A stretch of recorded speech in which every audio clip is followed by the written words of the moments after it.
dalam agama Kristen tuh kalau nikah itu memang berat. Jadi sebelum nikah makanya harus ada yang namanya pranikah. Bagaimana kalau kita menikah itu artinya Yesus menjadi kepala di dalam keluarga. Nah, kalau Yesus menjadi kepala di dalam keluarga, ya kepala dari suami, ya. Kepala dari istri adalah suami, kepala dari suami itu adalah Yesus. Nah, kalau Yesus menjadi kepala, maka rumah tangga itu pasti akan damai sejahtera. Tapi kalau Muhammad yang jadi kepalanya di situ, suaminya nanti nambah istri. Gitu. Iya.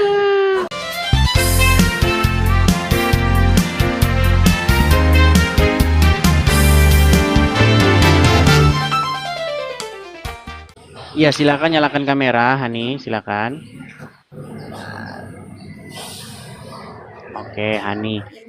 Ibu Hani sudah jadi Muslim dari lahir, Kristen dari lahir atau bagaimana? Muslim dari lahir, Tapi jadi Kristen. tapi jadi Kristen Jadi Kristen. Sudah berapa lama Ibu Hani jadi Kristen? baru 1 tahun. 1 tahun. Oke, kita nggak asal-asal percaya ya. Kita nggak boleh asal-asal percaya. Kita bukan di room abal-abal yang cuma percaya-percaya aja. Coba, apa yang membuat kami yakin bahwa Ibu Hani dulunya Muslim kemudian masuk Kristen? Coba bacaan-bacaan Qur'annya. Karena orang Islam itu kan diukur dari bacaan Qur'annya. Coba, silakan. Bacaan Apa? Qur'annya. Mau baca apa? Coba misalnya Al-Fatihah. Coba silakan. Fatihah. Mm-mm. Alhamdulillahirabbil alamin, arrahmanirrahim, maliki yaumiddin, iyyaka na'budu wa iyyaka nasta'in, ihdinas siratal mustaqim, siratal ladzina an'amta 'alaihim ghairil maghdubi 'alaihim waladdallin. Sah, ini sah Muslim.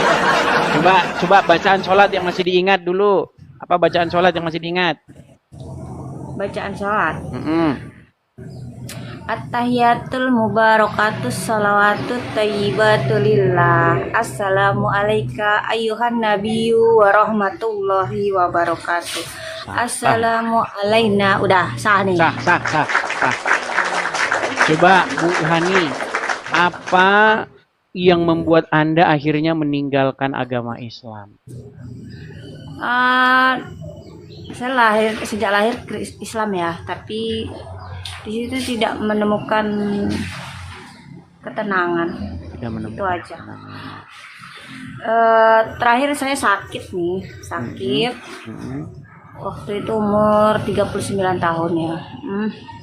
Sakit, ke dokter sudah, herbal sudah, alternatif sudah, intinya nggak sembuh.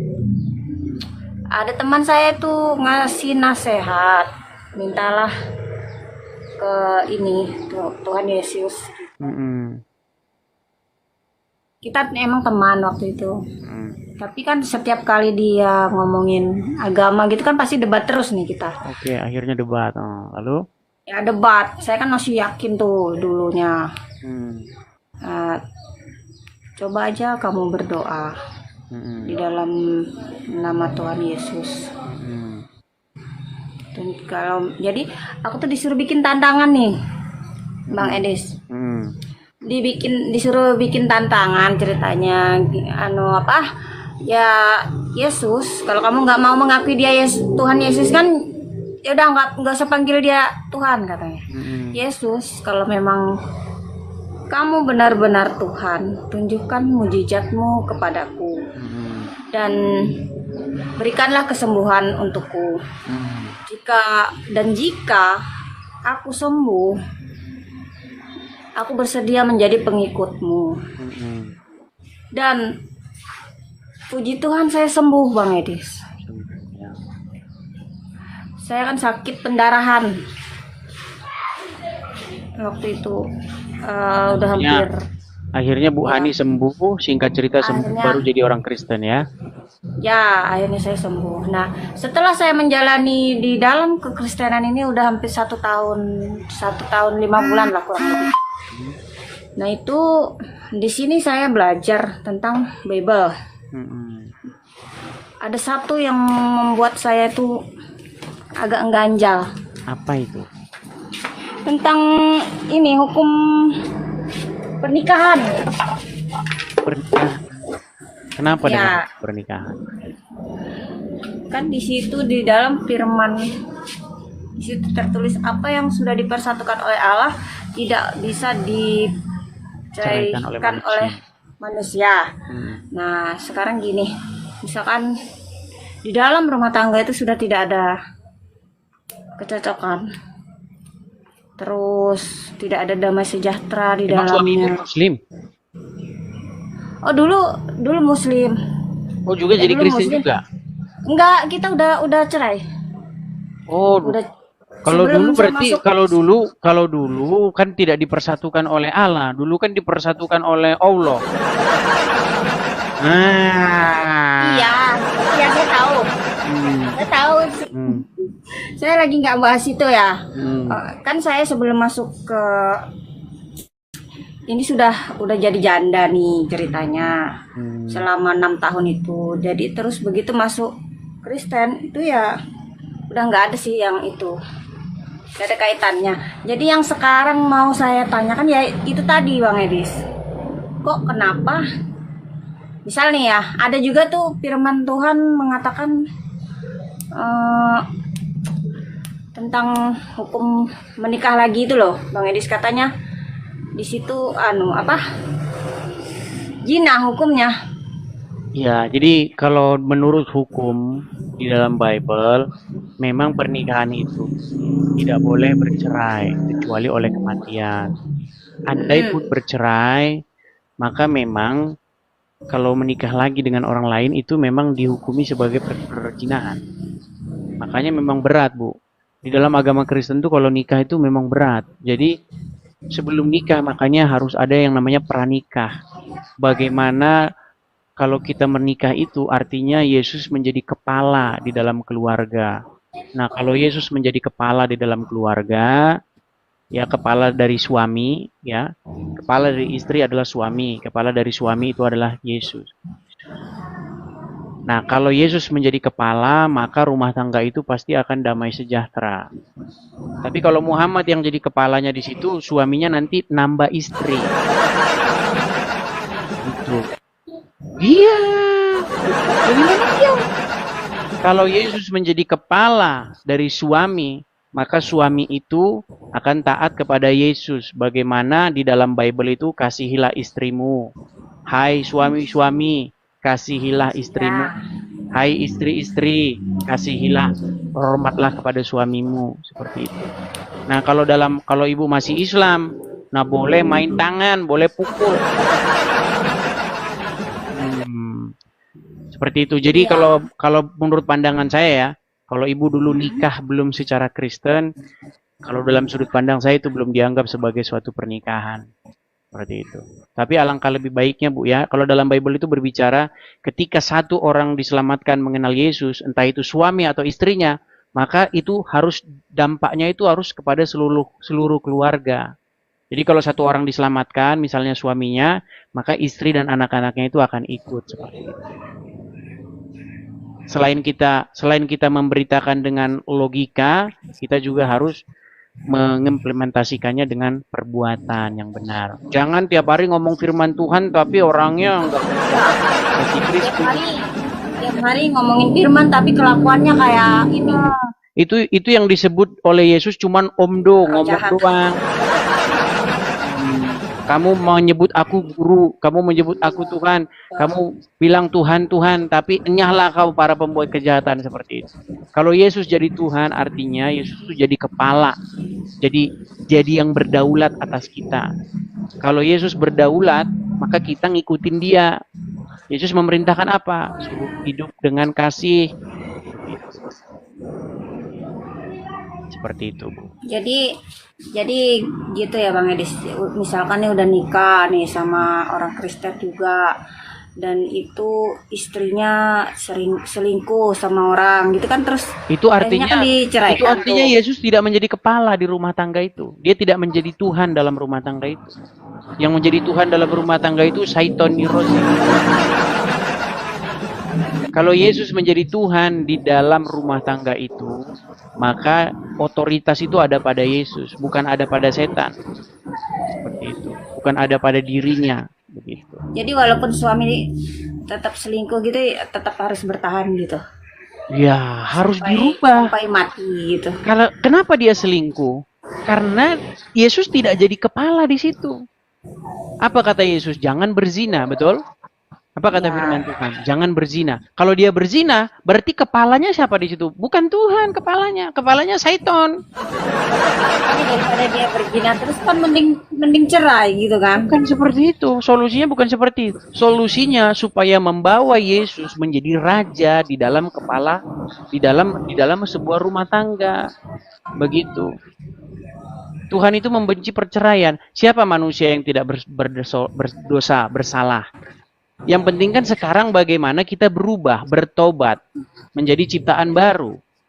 Bagaimana hidup lama kita itu kita matikan, kita kubur.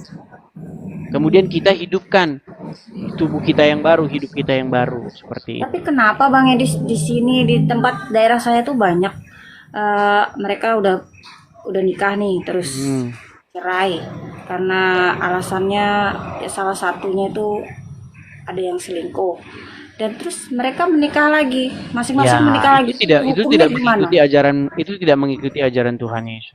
Ajaran Tuhan Yesus tidak seperti itu. Orang yang sudah berumah tangga, kalau ada masalah di dalam rumah tangga itu, maka harus diperbaiki rumah tangganya, bukan dibubarin begitu.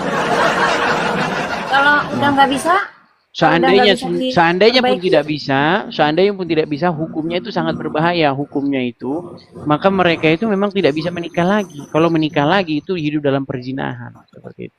Makanya memang hukumnya tetap berzina, walaupun mereka sudah bercerai terus menikah, masing-masing sudah menikah di pemberkatan nikah juga. Iya. Tetap berzina hukumnya. Itu hidup dalam perzinahan.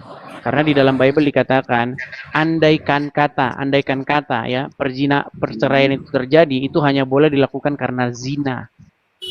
Perceraian itu hanya boleh dilakukan hanya karena perzinahan. Tetapi nanti kalau dia menikah lagi, tetap saja itu namanya hidup dalam perzinahan. Itulah betapa beratnya. Boleh bercerai karena zina gitu kan? Iya, tetapi kalau nikah lagi nanti hidup dalam perzinahan. Oh gitu. Seperti itu. Nah makanya pernikahan di dalam Kristen itu salah satu salah satu hal yang sangat sakral begitu. Jadi nggak di tetangga sebelah nikah, cerai, kawin lagi, nikah lagi, cerai lagi. Nggak seperti itu. Iya memang seperti itu kan. Nikah lagi, cerai lagi, bosan nikah lagi. Iya. Ada masalah dikit cerai. Lebih dari satu nggak masalah kan. Katanya mampu kan gitu. Makanya Bu, ya sudah benar yang Ibu lakukan. Artinya kalau dulu yang berkuasa di dalam hati Ibu, yang mengendalikan hati Ibu itu Muhammad, sekarang Yesus. Nah sekarang buktikan kalau Yesus itu menjadi otoritas, menjadi yang berdaulat di dalam hati Ibu begitu. Kalau Muhammad yang berdaulat di dalam hati kepala rumah tangga, nanti minta istri lagi. Oke ya, Bu Hani ya. Ya udah makasih Bang Edi atas sama-sama Bu Hani. pencerahannya ya. Salam. Ya teman-teman ya. Banyak teman-teman. Banyak sekali yang inbox saya itu yang dia tadinya Muslim, kemudian jadi orang Kristen, itu sangat banyak. Terutama yang sempat mualaf, begitu ya. Silakan. Oke ya, kita kasih naik ada Basori. Waduh, Basori. Iya, selamat pagi Basori. Dibilang settingan katanya. Aduh. Ini berat kalau orang mengingkari kenyataan ini saudara-saudara. Oke, Basori. Halo. Selamat pagi Basori. Selamat pagi. Oke, silakan Basori. Bagaimana ini? Ini kan Anda jangan jalan-jalan terus, saya pusing. Coba duduk yang bagus. Duduk yang bagus. Nah, gitu. Oke, Basori. Gimana? Ya, silakan Basori. Apa yang mau Anda bahas nih? Silakan. Yang saya bahas kemarin Rob itu. Oh, masalah Rob. Ya, Tapi itu tadi banyak yang protes nih karena saya bilang begini, kalau Muhammad mengatur sebuah rumah tangga, pasti rumah tangganya nanti berantakan, bener nggak? nggak ada Nabi Muhammad berantakan. Sebentar, kalau Muhammad yang mengatur rumah tangga menjadi kepala dalam rumah tangga, berantakan nggak rumah tangganya? Saya rasa tidak ada cerita tentang Nabi Muhammad itu Oke, saya berantakan. kasih contoh. Baik, saya kasih contoh. Boleh nggak Nggak di dalam Quran mukulin istri? Selama itu tidak menyimpang daripada ketentuan daripada Allah, Boleh. boleh. Boleh. Teman. Nah, di dalam ajaran agama Kristen, nih, saya tunjuk ayatnya. Kita harus pakai ayat biar kita tidak asal-asal bicara, Saudara. Oke. Saya kasih tunjuk ayatnya ya. Nih. Sebentar. Bentar ya, kita tunjukkan ayat-ayatnya bahwasanya di dalam agama Islam itu boleh memukul istri. Nah, tadi Anda sudah mengakui ya? Ya. Sebentar. Itu ada di dalam Quran surat sebentar ya. Aduh ini ya. Kayak gini yang bikin lama itu, ya. Tuh di dalam Al-Qur'an di dalam surat An-Nisa ayat yang sebentar. An-Nisa ayat yang ke-34. ya, An-Nisa ayat yang ke-34 ya. Oke, sudah kelihatan? Ya. Oke nih, saya tampilkan di layar dulu. Nanti dibilang saya fitnah, saudara-saudara. Padahal saya tidak fitnah ini. Oke, tampilkan ya. Padahal saya tidak fitnah ini. Oke, tampilkan ya. Wahai kaum muslimin, yang orang-orang awam, yang nggak tahu apa-apa, yang baca Quran cuma Arab doang. Nih, saya bacain artinya. Wanita-wanita yang kamu khawatirkan nusyusnya. Nusyus itu maksudnya bangkang, betul nggak? Ya, membangkang, betul. Oke. Wanita-wanita yang kamu khawatirkan nusyusnya, maka nasihatilah mereka dan pisahkanlah mereka di tempat tidur mereka. Dan pukullah mereka. Nih saya gede ini biar kelihatan. Nah tuh. Pukullah mereka. Ya, terus. Nah sekarang kita lihat dalam ajaran agama Kristen. Kita harus punya pembanding. Kita jangan bisa cuman anu doang tapi nggak ada pembandingnya, oke? Nah, kita bandingkan dulu. Nih, bentar. Sebentar. Kita buka Bible kita ya. Bagaimana nih? Nih. Perhatikan nih misalnya. Nih, di dalam Kolose 3 ayat yang ke-19. Hai suami-suami, kasihilah istrimu dan janganlah berlaku kasar terhadap mereka. No, ya kan? Oke, Demikian mendidik perempuan-perempuan. Nah ini, ya. Hai suami, kasihilah istrimu sebagaimana Kristus telah mengasihi jemaat dan telah menyerahkan diri baginya. Tuh beda jauh, ya. Beda jauh. Jadi dalam ajaran agama Islam memang betul boleh mukulin istri, betul. Betul. boleh. Betul atau tidak? Saya mau bernarasi boleh? Oh, silakan. Silakan. Kata tadi, seorang istri apabila membangkang, maka yang pertama yaitu kita itu menasihati. Itu ada tahapnya. Tapi intinya boleh dipukul ya. Setelah menasihati, seorang istri dinasihati, istri yang selingkuh dinasihati, jangan seperti ini. Baik-baik, secara arif dan bijaksana, gitu. Baru bisa dipukulin. Setelah sulit dinasihati, setelah sulit loh ya. Kalau dinasihati, jangan ditambah-tambahin, nambah-nambahin aja. Di mana di situ setelah? Ini yang saya bilang tukang nambah-nambahin. Anda mau menyempurnakan Al-Quran. Anda mau menyempurnakan Al-Quran. Kalau bernarasi mesti di depan. Kan ada Oke, saya bacakan. Kita tampilkan lagi ayatnya, teman-teman. Karena mereka ini, teman-teman, menganggap Al-Quran itu harus disempurnakan. Padahal katanya ayat Al-Quran sudah sangat sempurna. Nih, bentar, saya tampilin. Saya tampilin. Mana ada kata-kata kalau masih bersikeras. Nih, saya tampilin. Nekat yang nyata. Lihat nih. Ayo. Wanita-wanita yang kamu khawatirkan nusyusnya, Terus. maka nasihatilah mereka dan pisahkanlah mereka dari tempat tidur mereka dan pukul. Mana ada? Kalau masih begini, kalau masih begini, kalau masih nggak bisa, mana kau tambah-tambahi saja. Ming doang. Loh, di mana di sini? Kalau mereka masih tidak bisa dinasihati, mana? Nah, itu tahapnya. Mana? Nggak ada di sini tahapnya. Lihat, diperhatikan. Wanita-wanita yang kamu khawatirkan nusyusnya, maka nasihatilah mereka dan dan pisahkanlah mereka di tempat tidur mereka dan pukul tiga-tiganya. Dinasehati, dipisahkan dari tempat dipisah ranjang, dipukul. Nekat yang nyata, kamu mengatakan kalau masih bersikeras. Ini saudara-saudara, ini hebat ini. Tidak boleh menambah-nambahi ayat Al-Quran seperti itu. Ini orang ini.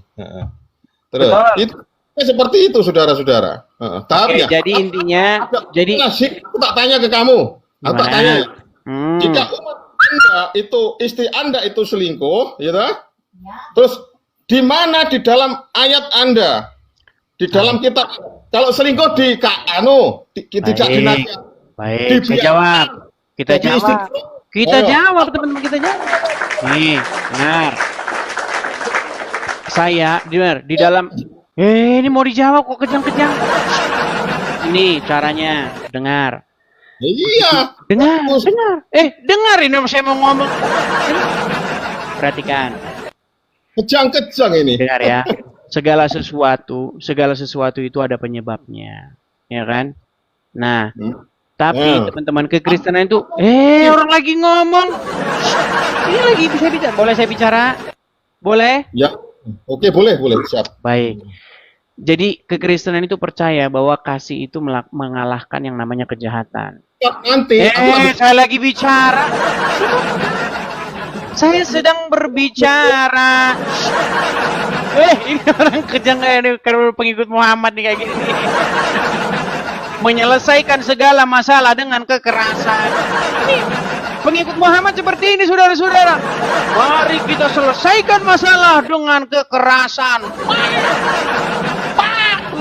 Ambil kayu. Betul. Beda dalam kekristenan, Bang. Kalau dalam kekristenan itu tidak ada kekerasan. Bagaimana kita itu diajari mengalahkan kejahatan itu dengan kebaikan. Terus? Iya. Seperti itu. Makanya mereka tidak heran kita melihat umat Islam pakai baju daster, lomba-lomba keras-kerasan suara di Monas. Iya. Kenapa umat Islam Kenapa umat Islam senang pakai baju daster, lalu teriak-teriak begitu, ya kan di Monas? Ya itu. Seperti itu. Ayo. Gimana? Sebutkan ayatnya. Tidak ada keterangan seperti itu di dalam ayat Anda. Ajaran itu tuh kasih, harus begini. Ada. Kata siapa tidak ada? Kita tampilkan saudara-saudara ya, kita tampilkan. Kita jangan asal-asal bicara juga, asal-asal cuap-cuap seperti mereka ya. Baik. Baik ya, nih. Sebentar. Supaya kita itu tidak perlu membalas kejahatan. Nih, misalnya nih. Ini ada banyak sekali ayat-ayatnya. Misalnya, iya, sebutkan. Tapi harus aja. Iya dong. Iya dong. Kita lihat ya. Tidak boleh memukul. Nah, gitu. Kalau ada, saya baru percaya. Ada, kata siapa? Baru kali ini saya. Misalnya, oke, baik, kita tampilkan. Kita tampilkan ya. Ada berapa banyak ayat di sini? Sebentar. Kita tunjukin satu-satu ya. Nih, lihat nih. Pertama, misalnya kita buka di dalam Ibrani 10 ayat 30.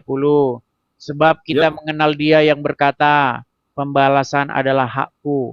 Akulah yang menuntut pembalasan dan lagi Tuhan akan menghakimi umatnya. Nih, perhatikan, perhatikan. Siapa membalas kebaikan? Oh, ini, yang ini. Janganlah membalas kejahatan dengan kejahatan. Lakukanlah apa yang baik bagi semua orang. Loh iya ini. Hakkulah dendam dan pembalasan. Oh, banyak lagi ya. Nih, ini loh banyak ya. Masalah istri. Banyak sekali. Apa? Masalah istri. Tadi kamu ngomong masalah istri lain pihak. Ini gimana ini saudara-saudara? Nah, baik, saya jawab. Kita jawab teman-teman. Baik. Jadi begini, Bu Sori, saya balik dulu kamera saya, sabar. Nih, Bu Sori, dengar. Di dalam Bible, kepala dari istri itu adalah suami. Dan kepala dari suami itu adalah Yesus. Apa yang Yesus ajarkan? Kasihilah sesamamu manusia seperti dirimu sendiri. Jangan membalas kejahatan dengan kejahatan. Nah, kalau kepala dari suami itu adalah Yesus, maka suami itu melakukan ajaran Yesus. Jadi kalau istri misalnya jahat kepada suaminya, bagaimana suami harus bertindak? Dikalahkan dengan kasih, seperti itu. Ayatnya mana? Barusan dibilangin ayatnya gimana? Ayatnya mana lagi? Nah, makanya kalau Anda yang menjadi Tuhan dalam kalau istri pukul, hajar, dua. Nah, itu ajaran agama Islam. Seperti itu. Framing itu. Framing. Framing gimana? Sebentar. Umat Muslim wajib nggak mengikuti apa kata Muhammad? Wajib. Sebentar, kalau suami nusyus atau membangkang, diapain? Dinasihati. Dipukul nggak? Dinasihati nggak mau. Kemudian nggak ada kata nggak mau. Nasihati, pisah ranjang dan pukul. Nambah-nambahin kamu. Oke, itu. Sekarang saya tanya, sebentar. Muhammad pernah mukul istrinya nggak? Kenapa? Muhammad pernah mukul istrinya nggak? Saya nggak pernah dengar. Nggak pernah dengar. Baik, mau saya kasih tahu. Muhammad mukul istrinya. Nggak usah, wes, nggak perlu. Takut. Takut dia, saudara-saudara. Gimana? Pertanyaan yang berat, ya. Dan kamu harus menjawabnya. Pertanyaan yang berat. Mengikuti Yesus karena Yesus adalah jalan kebenaran dan kekal. Jalan kebenaran dan hidup. Jalan dan kebenaran dan hidup. Sementara kamu bolak-balik mengatakan bahwasanya dia itu jalan yang lurus. Sementara Yesus sendiri tidak menikah. Tapi kenapa umat Kristen itu menikah? Baik. Saya jawab ya. Ayo. Jawab. Jadi begini. Mengikuti Yesus itu artinya melakukan apa yang diajarkan. Yesus tidak pernah mengajarkan kamu jangan menikah. Nggak ada. Kalau ada Yesus mengatakan kamu jangan menikah, saya lompat dari Monas. Coba di mana Yesus mengajarkan orang manusia tidak boleh nikah, mana? Yesus kan tidak menikah, tapi kenapa kok umatnya? Baik. Saya buka logika kamu ya. Ini logika orang Muslim memang kayak gini. Dengar. Sebentar. Dengar. Muhammad tinggal di mana? Kenapa? Muhammad tinggal di mana? Tinggal di Arab. Umat Muslim wajib mengikuti Muhammad nggak? Wajib. Berarti kalian harus tinggal di Arab. Nah, itu logikamu kayak gitu. Kenapa saya tidak menggunakan logikamu? Karena Muhammad tidak pernah mengajarkan, wahai umat manusia, tinggallah kamu di Arab. Nggak pernah Muhammad ngajar begitu. Yang dimaksud mengikut Muhammad itu adalah mengikuti apa yang diajarkan, apa yang diperintahkan. Walaupun Muhammad tinggal di Arab, bukan berarti harus tinggal di Arab juga. Nah, seperti misalnya, Yesus di dalam Bible tidak menikah. Apakah Yesus mengajarkan untuk tidak menikah? Enggak. Makanya saya tidak berpikiran pengak seperti diri. Makanya saya merindukan orang muslim yang cerdas. Yuk, silakan yuk. Yang muslim yang cerdas naik kemari. Gini loh, kalau kamu memerangkai pertanyaan, siap-siap pertanyaannya itu dibalikin ke kamu. Tanya lagi, gitu. Mana? Silakan. Harusnya seorang pengajar itu lengkap memberikan gambaran secara terperinci bagaimana hukum tentang kehidupan, bagaimana kita itu masalah nikah tersebut ada seharusnya seorang seperti itu, seorang pemimpin, seorang yang memberikan ajaran seperti itu. Baik. Kelihatannya seperti itu. Kalau giliran menguntungkan, seperti Yesus tidak menikah, kan tidak menguntungkan, ya tidak diikuti. Ada yang tidak menikah. Pastor-pastor di Katolik itu nggak menikah. Mereka ingin mengabdikan dirinya sepenuhnya kepada Tuhan. Sekarang kalau tidak menikah, mana ada sebutkan di kitab Anda bahwasanya pastor itu seharusnya tidak menikah. Nggak ada. Justru makanya itu saya bilang gerakan protes. Sebentar dulu, ini lagi ngomong. Dengar. Gerakan Protestan, kenapa ada Protestan? Itu adalah sebuah ungkapan protes dari jemaat di mana ada sebuah otoritas yang dia tidak sesuai dengan apa yang diajarkan oleh Bible. Sebentar, ini kita bukan mau bicara gini. Di dalam Bible tidak ada seorang penggembala, kepala jemaat, gembala jemaat wajib tidak menikah, itu nggak ada. Tapi ada yang memaksakan harus menikah. Sebenarnya itu pun tidak dipaksakan. Kalau kamu memang mau memutuskan untuk fokus kepada Tuhan, maka harus hidup tidak menikah. Tapi pada prakteknya, itu banyak membuat orang jatuh ke dalam dosa. Apa kata Paulus? Jika kamu tidak mampu hidup, saya bukakan ya, supaya kamu tidak jatuh dalam dosa. Nih sebentar, saya bukakan. Ini kata udah diajarkan oleh Rasul Paulus, ya. Nih, sebentar. Bentar. Saya tampilkan ayat-ayatnya. Kita kalau ngomong nggak asal-asalan. Nih, perhatikan. Yang ngajarkan Paulus atau Yesus? Paulus itu utusan Yesus. Jadi apa yang diperintahkan Paulus itu berdasarkan apa hikmat yang diberikan oleh Tuhan. Nah, saya tampilkan ayatnya. Oke, saya tampilkan. Kita tampilkan. Oke. Lihat ya. Perhatikan, kita akan membahas 1 Korintus pasal yang ke-7 ya. Nih, oke ya. Kita mulai dari ayat yang pertama. Perhatikan, tentang perkawinan. Dan sekarang tentang hal-hal yang kamu tuliskan kepadaku adalah baik bagi laki-laki kalau ia tidak kawin. Tetapi mengingat bahaya percabulan. Perhatikan. Mengingat bahaya percabulan, baiklah setiap laki-laki mempunyai istrinya sendiri, dan setiap perempuan mempunyai suaminya sendiri. Hendaklah suami memenuhi kewajiban terhadap istrinya, demikian pula istrinya terhadap suaminya. Istri tidak berkuasa atas tubuhnya sendiri, tetapi suaminya, demikian pula suami tidak berkuasa atas tubuhnya sendiri, tetapi istrinya. Janganlah kamu saling menjauhi, kecuali dengan persetujuan bersama untuk sementara waktu, supaya kamu mendapat kesempatan untuk berdoa. Sesudah itu hendaklah kamu kembali hidup bersama-sama, supaya iblis jangan menggodai kamu, karena kamu tidak tahan bertarak. Bertarak itu maksudnya tidak bersetubuh, begitu maksudnya ya. Nah, jadi maksudnya begini, kita tahu, ini kita ngomong belak-belakan aja, kita ngomong terus terang aja, banyak kasus-kasus yang menimpa orang yang memaksakan dirinya untuk tidak menikah. Akhirnya apa? Akhirnya banyak kejadian-kejadian. Begitu banyaknya kejadian-kejadian pastor-pastor yang akhirnya mereka melakukan percabulan. Mereka tidak menikah, akhirnya mereka melakukan percabulan. Banyak itu. Nah, itulah yang diwanti-wanti oleh Rasul Paulus. Makanya kalau tidak kuat, makanya jadi pastor Katolik itu berat sekali. Jangan main-main. Jangan kamu kotori mezbah itu, altar itu dengan hal-hal seperti itu. Itu berat sekali. Jadi jangan main-main. Kalau nggak kuat, jangan maksakan diri. Tapi kan banyak sekarang yang maksakan diri. Seperti itu.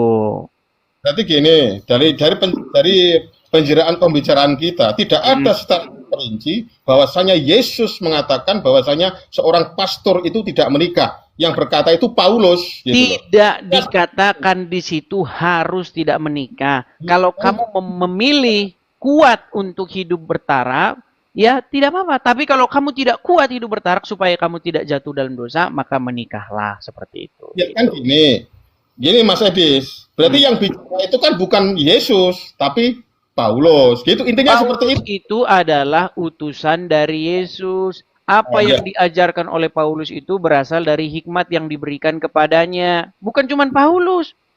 Bukan cuma Paulus. Setiap orang yang dia mempunyai roh Allah dalam hidup dirinya, dia punya hikmat untuk mengajar. Berarti di dalam Yesus sendiri tidak pernah bilang seperti itu. Jadi sebenarnya seperti apa?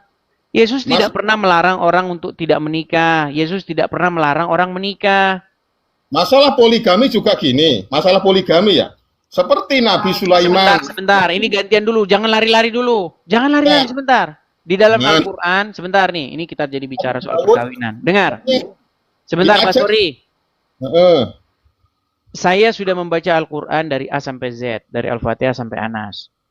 Coba, saya tanya sama kamu. Adam dan Hawa di dalam Al-Quran berzina atau menikah? Wah, meninggal dunia.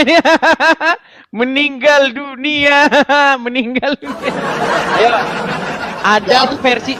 Adam versi Islam dengan Hawa versi Islam menikah atau berzina? Silakan.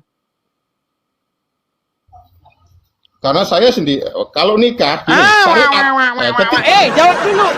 Adam dalam Quran, ini kita nggak bicara dengan Adam yang versi asli, dengar.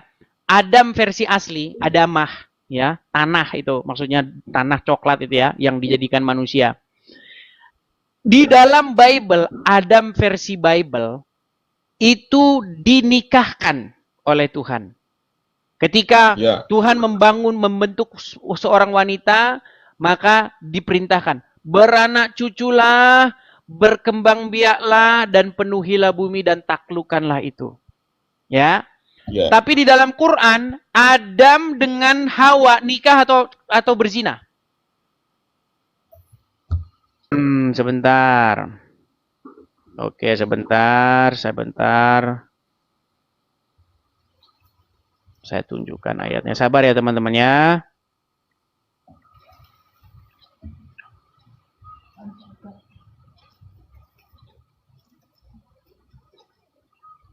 Oke.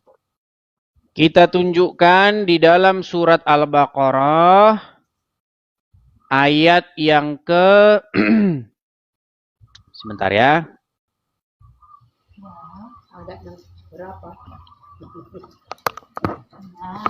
Sebentar. Di dalam Al-Qur'an surat Al-Baqarah ayat yang ke-36 ya. Al-Baqarah ayat yang ke-36. Oke. Kita mulai dulu dari ayat yang ke... Saya ambil Al-Quran. Oke, silakan.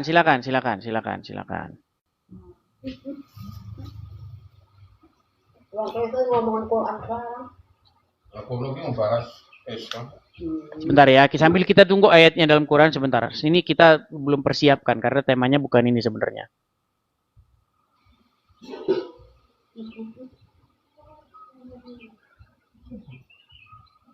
Kan ini arti nih toh ini. Berapa? Surat Al-Baqarah? Ya sebentar ya. 36. Bentar.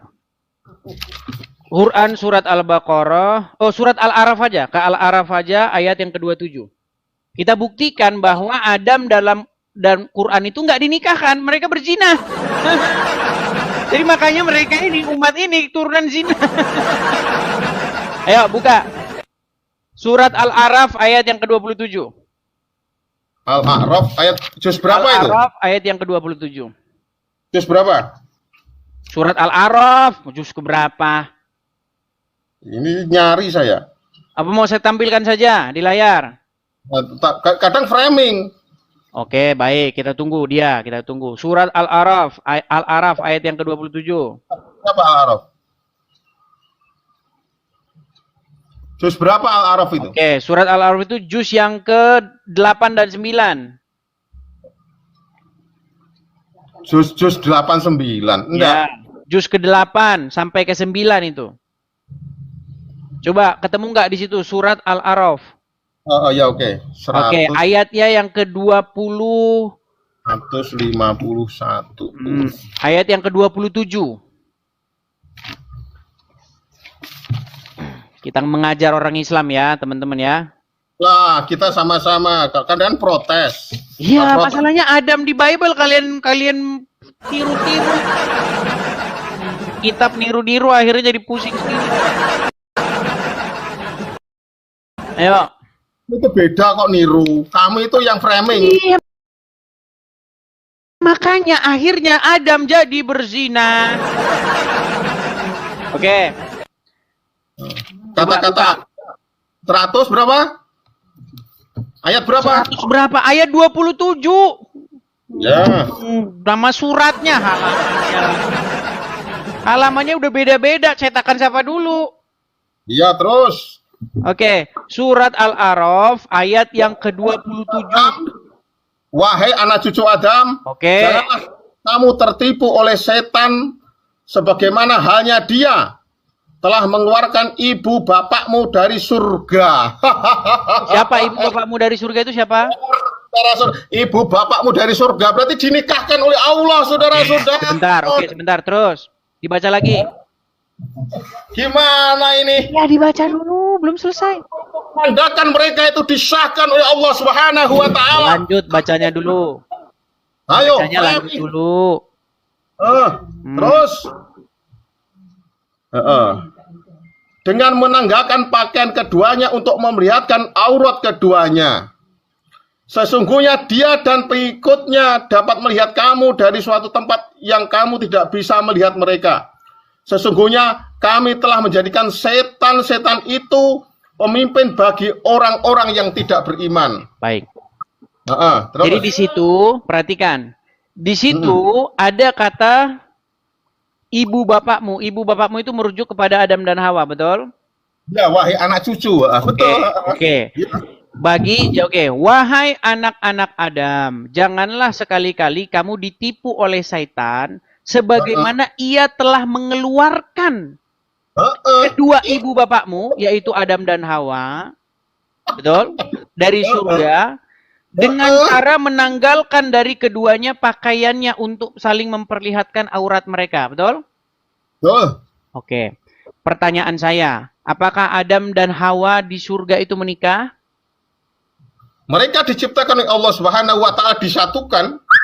Menikah? Ya, disatukan. Menikah? Karena apa? Sudah di situ termaktub ada kata bapak dan ibu. Sebentar.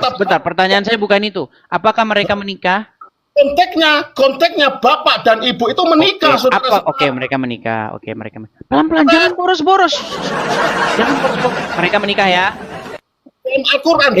Ngomongnya jangan boros-boros, Pak Suri. Mereka menikah. Ya. Mereka menikah. Ya. Oke. Kalau orang menikah, inilah makanya. Saya dulu apa kamu dulu yang ngomong? Silakan, monggo. Kalau orang menikah, boleh nggak berhubungan badan? Boleh. Boleh nggak saling memperlihatkan aurat? Boleh. Boleh. Oke. Kalau orang yang digoda setan untuk saling memperlihatkan aurat, itu orang yang menikah atau orang yang tidak menikah? Oke, saya akan berikan pemikiran. Sebentar. Dengarkan pertanyaan saya. Orang yang digoda oleh setan untuk saling memperlihatkan aurat, apakah orang yang menikah atau orang yang tidak menikah? Boleh saya menjawab? Boleh.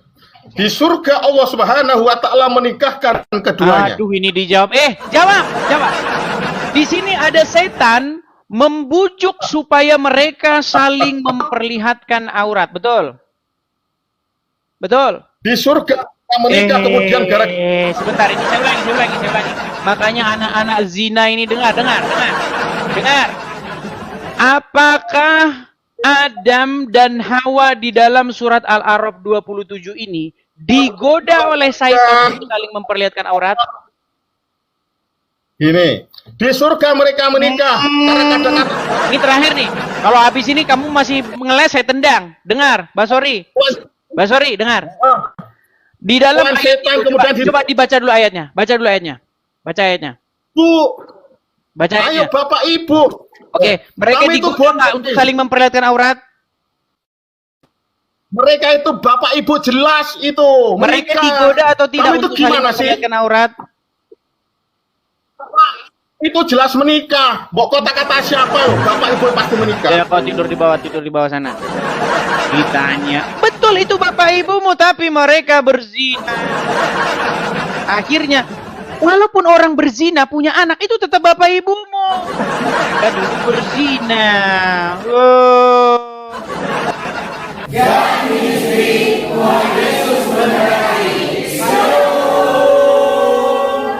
Makasih, terima kasih. Yuk. Apa yang disampaikan oleh Bang Edis TV ini sebuah reaksi daripada perbuatan-perbuatan tokoh agama Islam yang selalu dengan alasan yang selalu dengan alasan berdakwah dan mencoba untuk berceramah dan isinya rata-rata menghina ataupun menjelek-jelekan iman Kristen. Seharusnya itu yang disebut dengan penistaan. Tetapi Bang Edis juga melakukan hal yang sama.